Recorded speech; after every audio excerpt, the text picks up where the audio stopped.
Welcome to Founders Future, a podcast powered by Closers.io, where we dive into the journeys of innovative entrepreneurs and explore the road ahead of them and their companies. I'm your host, Olivia Sammons, and in each episode we'll uncover the stories behind impactful ventures, the challenges faced along the way, and the strategies driving their future growth. Today, I'm very excited to be joined by Aideen Ni Riada, voice and communications coach, speaker, and founder of her own personal brand focused on authentic expression. Aideen works with individuals and leaders to help them reconnect with their voice, not just in how they speak, but in how they show up, communicate, and express themselves authentically. Her work blends psychology, performance, and coaching to help people move past self-doubt and step into confidence, presence, and impact. Aideen, welcome to Founders Future. Thank you so much for joining me today. Thank you, Olivia. It's a pleasure to be here. It's a pleasure to have you here, and I'm very much excited to dive in and learn a little bit more about what you do. So, Aideen, with all of my guests, I do actually like to start at the beginning. So if you don't mind briefly taking me back to what it was you were doing before you jumped into the coaching space, and then from there, what was the motivation behind it? Okay, I wanted to set up my own business. I'd been working for an employer that I had a falling out with, which made it very easy for me to decide I didn't want to take another job. And initially, I tried to work my business based on skills that I had previously, which I had been an image consultant and I had worked in fitness and nutrition.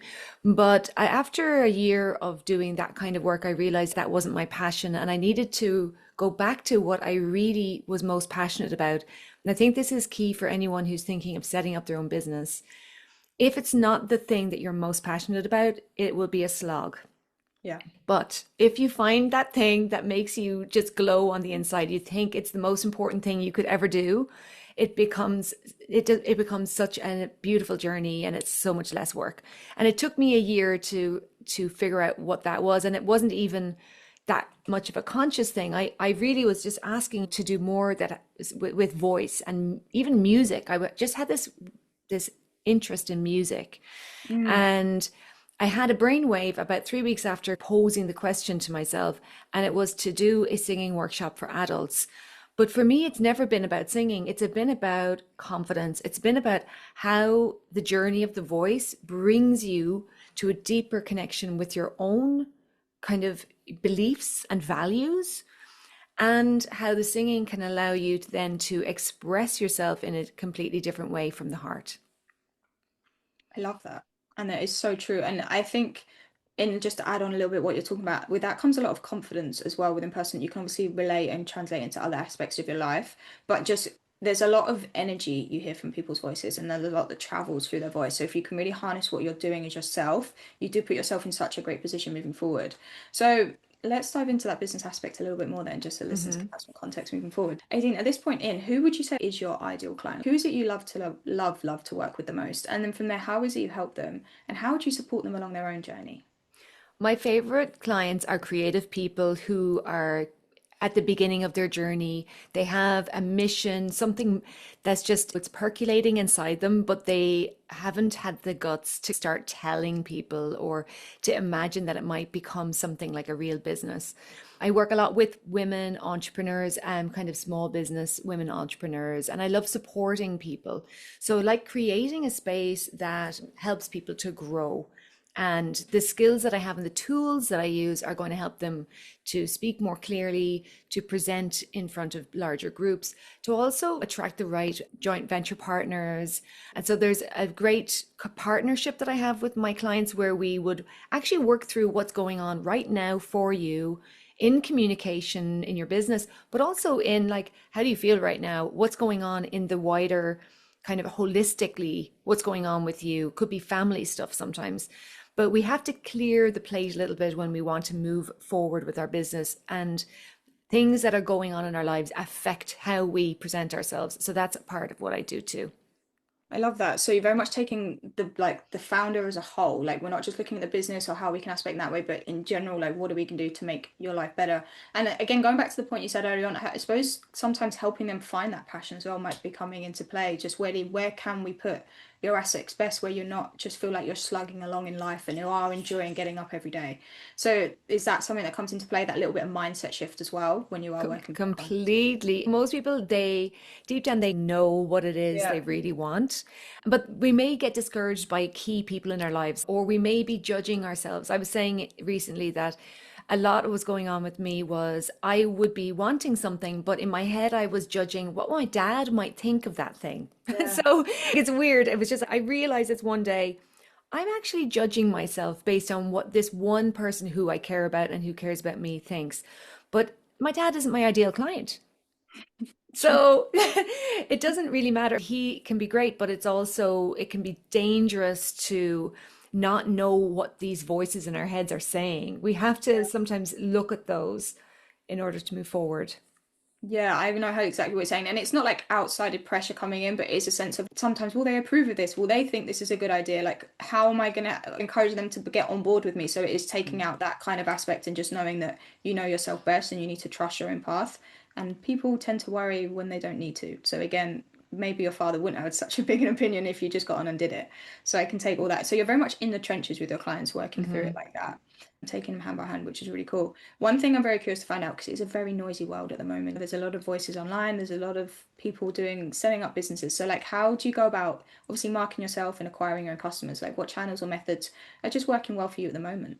For me, it's a lot about personal contact. And so I did all the things, I did all the posting, I have a podcast, I did a lot of video content, and it wasn't really giving me traction. And Mm. I realized that the stuff that I did that was more personal, like I run a voice summit and I tracked expert voice speakers, voice experts from around the world for that. And those partnerships would lead me to clients, networking, going to online networking events, going to in-person networking events, and encouraging my current clients to talk about the process that they've been going on. So I've had my current clients come on my podcast, give me testimonials, and all of those things are like, they're like gold for someone who's on the periphery wondering if this is for me.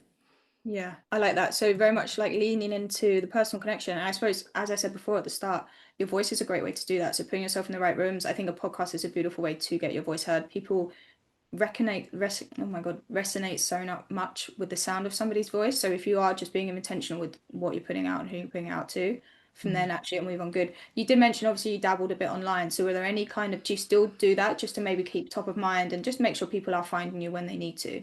Of course, yes. Yeah. I have an assistant, so I have my content created for like most of the next year. I know AI is given a bad rap, but once I figured out how to get it to know how I speak, I was able to repurpose content. I don't ask AI to create content, but I will put in an article that I've written and it will give me like 5 or 10 posts. So I've been able to plan posts so that there's something going on in my social media all the time, even if I step away from it a little bit, because people are looking, if they don't see any posts for the last 3 or 4 weeks, that can be something that reduces your credibility in their eyes. Yeah, fully. It's about staying top of mind sometimes. And the other half of that as well is content creation is another new hat for founders to wear. So as you say, leaning on AI is a really great aspect to that and great advice for anybody that is listening because you don't want it to take over completely. You don't want it to make you sound generic or like anyone else, but you can repurpose the content you have. You can make it very personalized to you. And then obviously just checking as you're going. But it does alleviate a lot of time on your end of things as well because it can be such a big task if you're not staying on top of it, but it is such a key piece in the modern world that we're in. And have you Yeah. ever utilized like paid advertisements or anything, or has it just been very Yeah. organic? Yeah. Yeah, I have done from time to time. I haven't always found it very successful, but I definitely have done it. I find events, because I like to run events. If I do promotion, I usually do it around a specific event. Awesome. And when people see an event advertised, it's almost like you're inviting them to come to something. So they get excited for that more than they would something about a service that I do all the time. So I found targeting events at specific people really is worthwhile. Yeah. Yeah, beautiful. You're providing them some value. So they, as you say, they feel like they're getting something out of the experience, even if it isn't just hopping on a phone with somebody. There's that other aspect to it that they're going to get out of it. And events are such a beautiful way to do that in-person networking, as you're saying, getting everybody in the same room and just really vibing off of whatever's going on in that vibrations. It's a nice, easy approach into it. And with all that being said, like, what are your visions or ambitions for the company moving forward? You know, when you maybe think of the next 6 to 12 months, like, what are those goals or those milestones that you're hopefully looking forward to achieving? Yeah, for me, because I've got another big event coming up in April called the Voice Summit, and it's my fifth one. And I really want this year to present people with a clear path to work with me at the summit. So Right. sometimes we just are a little bit wishy-washy about what's next. And people do need us to say, your next step is to book a 3-session intro pack or to join this group or whatever it is. So Mm. my strategy and structure is really what I really need right now. So the next 6 months is about like even naming things very clearly and setting a path for my clients to move through what I do and go deeper and deeper over time. Nice. So really helping out on that client experience side of things. So as you say, once you get them to know you, they're in your ecosystem. From there, we need to make sure they have a clear path of not how they can get through it, but even how you could guide them through that. And then I suppose you can make the best decision when it comes to it. Where are you probably finding the biggest challenge for yourself in getting that organization and that structure in place? Oh, I have a terrible habit of customizing everything. Okay. And so I get a new client and I'm like, okay, what does this person need? And sometimes I just veer a little bit off what my own gut is telling me is right for them Yeah. and what I know works from working with people for 10 years. So I think we have to, as coaches, if you're working in the coaching field, to really trust the process that you're taking people on and allow that to stand for something on its own. Don't water it down for people because they think they know what they want. Yeah, it's very true. And within that space, you are the specialist in that. So it is following your advice. But as you say, just having the confidence that you know best in that situation, very easier said than done, especially with that imposter syndrome that does creep into every founder's mind. It's like fighting your own battle sometimes. So I 100% agree. And there's one final question to you before we log out. So if you could go back in time to a younger self and you could only leave yourself with one piece of advice moving forward, something you know now, but that you didn't know back then, what would you say to yourself? I think just follow your curiosity and follow your passions and stop listening to voices in your head that are not your own. I love that. That's such a good bit of advice moving forward. And Aideen, thank you so much for joining me today and for sharing your incredible journey and insight with us.